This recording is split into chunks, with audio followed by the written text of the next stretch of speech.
Hello everyone, this is Jonathan from Explorit. Just wanted to give you a quick video. There have been some questions on how to use the battle mat. So I'm going to show you how to use the battle mat. Training 101. Alright, should we go take a look? Okay, so this is our battle mat. This is the tool you'll be using to keep track of your opponent's statistics, as well as a couple of other things. We'll start in the upper right-hand corner, and you'll notice that we have a spot for hero movement. Now, typically, your heroes are going to be moving at a rate of 4/1. That means that you're moving 4 hexes on the map, or you're moving 1 hex when you're moving cautiously. So the first number is normal movement, and the second number is cautious movement. Continuing on the right-hand side, we'll look at the group purchases that you have access to when you are in a city or other place that sells items. For instance, if we're looking at the marketplace here, see if I can get that on the video. You'll notice that there are several items that that say in the gold cost that they cost 2 per hero or 3 per hero. Now, whatever that cost is can be paid as a full sum for the group. So, for instance, if you're in a 2-player game, climbing gear is going to cost the party 4 gold. So, whether that comes from one character or both, that's up to you to decide. Now, those items also show up on the right-hand side of your group purchases bar on the battle mat. So, for instance, if we had a team, let's say we have a team of a brute and a scoundrel, and they purchased, for 4 gold, they purchased the climbing gear. So I'm just going to mark that off simply on the battle mat, just to show what the group has purchased. And it won't show individual purchases like luck stones, potions, that kind of thing is handled on the roll card itself in your backpack area. Okay, so that is the right-hand side of the battle mat. Along the top of the battle mat, you're going to see talismans, and there is 1 talisman available per shrine in the game. Talismans are used to clear out fallen cities, to reclaim them from the dead king. And you can purchase talismans. Again, it is a group item. They cost 4 gold per hero. And these talismans, they are purchased, and you can only get 1 at each shrine. So if we look at a shrine, if we look at tile E here, we can see that tile E has shrine number 1 on it. So if we were to buy the talisman here, we would mark off that talisman. The first talisman was purchased in the first shrine. Now, if we were in shrine 3 instead, we would simply just cross off the 3 on the battle mat. So those are your talismans. They were a one-time purchase available in shrines. What else do we have? So while we're in the shrine topic here, we'll talk about the blessings. So if you look at the shrine card, once you land on this, you have the option of camping here for a turn. And if you do, you'll be able to gain a blessing. And blessings are bonuses that you're going to earn when you camp there. They cost no gold, and you get to keep it for the rest of the game. So the heroes will always have that blessing after they've acquired it. And you would simply, if we've camped here in the first shrine, then we would simply just mark off the good fortune is the blessing that we currently have. So that is the shrine aspect of the battle mat. Let's see. We have the Dead King movement on the top here, and that is simply to write down what the Dead King movement is. And as the game progresses, you'll be increasing that from 2 to 3 to 4, whatever his movement ends up being based on how many cities he takes over. Okay, so that is the left side, the right side, the Dead King movement. We have a spot for escorts, and I'll put it up on the video here. You'll see a escort card will show two values. It always shows the left-hand value is going to be health, and the right-hand value is what the escort does in combat. So what is an escort? An escort is a quest that you will achieve. Actually, let me just pull one out just so I can match up to what I put up on the screen here.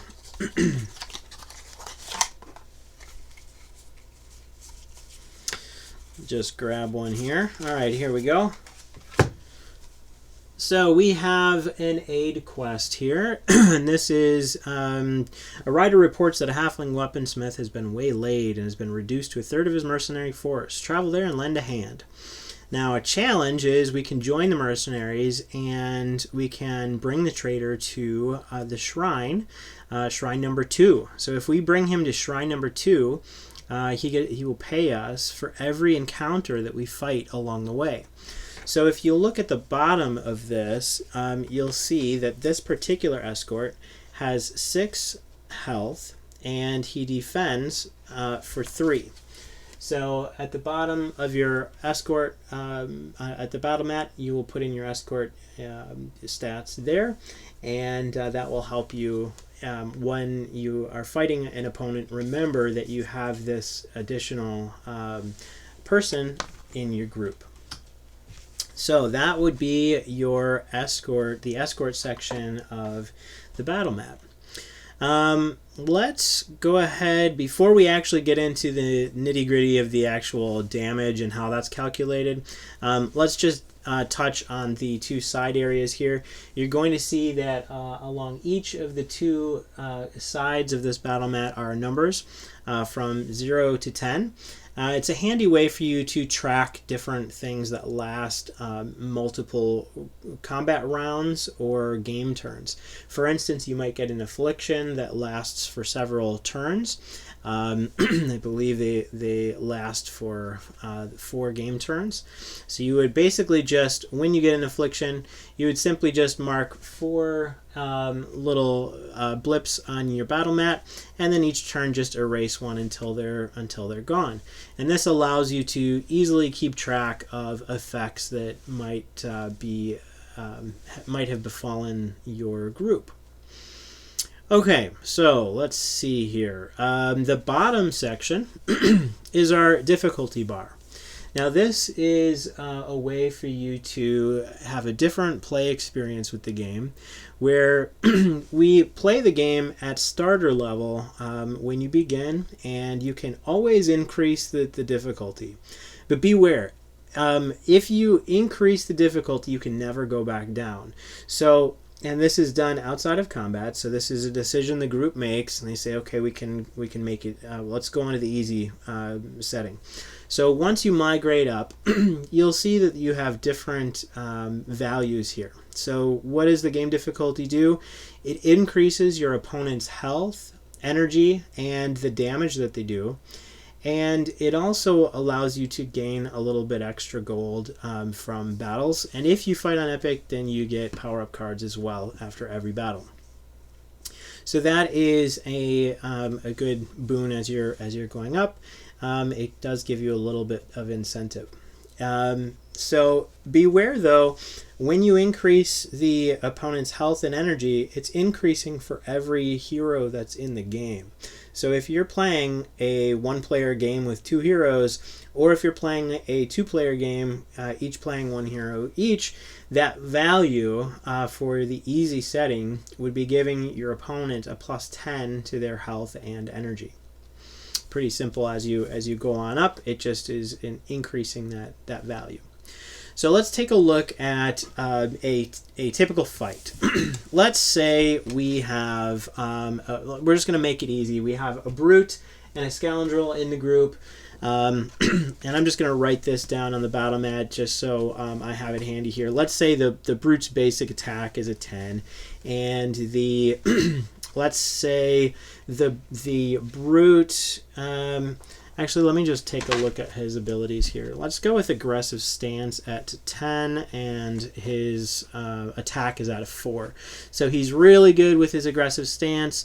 So at rank 7, this damage is always considered piercing. So that basically means that whatever this value is, it will be piercing damage, and that'll be a good thing for us to show off on the battle mat here. All right, so... And then let's fight with the Scoundrel, and let's say the Scoundrel's favorite opponent is Monstrous Humanoid. So we're going to put Monstrous Humanoid for the Scoundrel, and that's going to give us another good thing to show off on the battle mat. And let's just say the Scoundrel is just going to use his sneak attack, and his attack value is a 5. Okay, so in this scenario, we are going to be fighting Cave Trolls. They have a Cave Troll. So this is a level 5 opponent. This is an encounter that is found in the Circumstance deck. And this is a, by chance, actually I did it on purpose, it's Monsters Humanoid. So our Scoundrel is going to be able to roll favorite opponent die damage against this opponent. So let's just go through kind of how this is going to unfold. And let's just give the Brute and the Scoundrel some health to do what they're doing too. So let's say the Brute has 12 health and the Scoundrel has 10 health. Alright, so the first thing we're going to do is take our Cave Troll's health and energy, and we're going to place that on the battle mat. So we're going to write 22 and 16. And let's just increase this to an easy fight, just to see how it goes. We're probably going to get mangled here, but it'll be interesting to watch how it unfolds. So we're going to say that the game is on the easy level, and that means that we're getting +5 to the health and energy, so +5 vitals to the opponent per player in the game. So this 22 becomes a 32, and this 16 becomes a 26. So those are our numbers. If we're fighting the Cave Trolls on easy, that's what we need to bring him down to. Okay. Now he's also going to be doing +1 to the damage that he's doing. So this will be an interesting little scenario here. So the first thing we're going to do is we're going to declare in combat what our heroes are doing. So our Brute, let's say he's using aggressive stance. Now aggressive stance is an addition of his red ability and his purple ability. And at rank 7, the damage is always considered piercing. Now piercing damage can't be defended against. Okay, so that basically means that in the bottom of your battle mat, that's where you're going to be placing that damage. This damage cannot be reduced. Okay, now the Scoundrel is going to use his red ability, his sneak attack, and he's going to do 5 damage. Now his is not piercing, so we're going to put 5 up here, 14 down here, but the Scoundrel is his favorite opponent is Monstrous Humanoid. So we get to roll the 6-sided die, and we get to add that as piercing damage. And we roll a hex, which means it hexplodes, and we get to roll again. So that's considered a 6, and you get to roll again and add on a 1, whatever I roll there. So he's doing an additional 7 damage to the Cave Trolls, which can't be defended against. Okay, so let's pretend that we rolled a 3 for the Cave Trolls. This is going to show a little bit about how defend is used. Now, the Cave Troll's second ability is group health. So it's going to do group health of 5 damage. It's going to cost the trolls 1 energy. So we're going to go down by 1 there. And it's going to do 5 damage each. So our Scoundrel goes down to 5. Our brute goes down to 7 health, and it also defends at a value of 8. Now, defending means that every incoming attack that can be reduced will be reduced by the defend amount. So if he defends for 8, he's going to get rid of that 5 damage that we did with the scoundrel. Conversely, it does not defend nor block is affected by piercing damage. So we would have 21 damage that goes through. Okay, so we're going to put 21 minus 32. We have 11 left, and we have 25 left. So that's the end of the round. So the round, you know what? We're playing on easy, so that 5 damage actually was 6 damage. So that should be, we have a scoundrel down to 4, and we have the brute down to 6 health left. Okay, so round 2. Let's pretend the cave trolls have a block ability. So we've shown off defend. Defend reduces every incoming attack by the defend value. Block is a little different. Block is going to reduce the total amount that can be reduced by whatever the block number is. So let's say the cave trolls use an ability, and they don't have one, but just for purposes of this video, let's say they have block of 20. And let's say the brute's ability, let's just say he's going to do a basic attack. So a brutal assault for 4.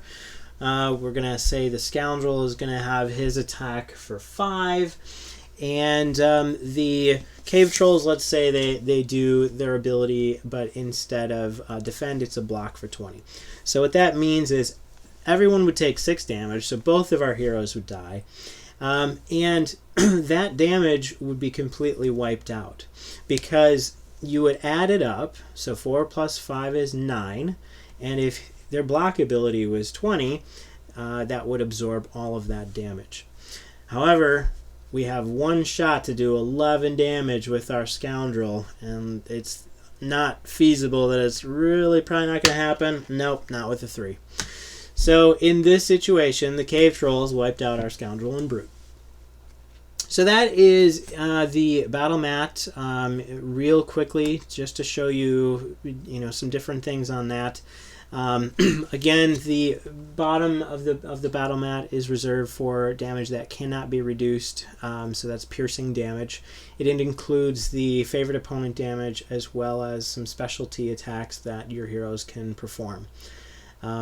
You would just continue to reduce health here and energy on this side, and until you take your opponent down to 0 health.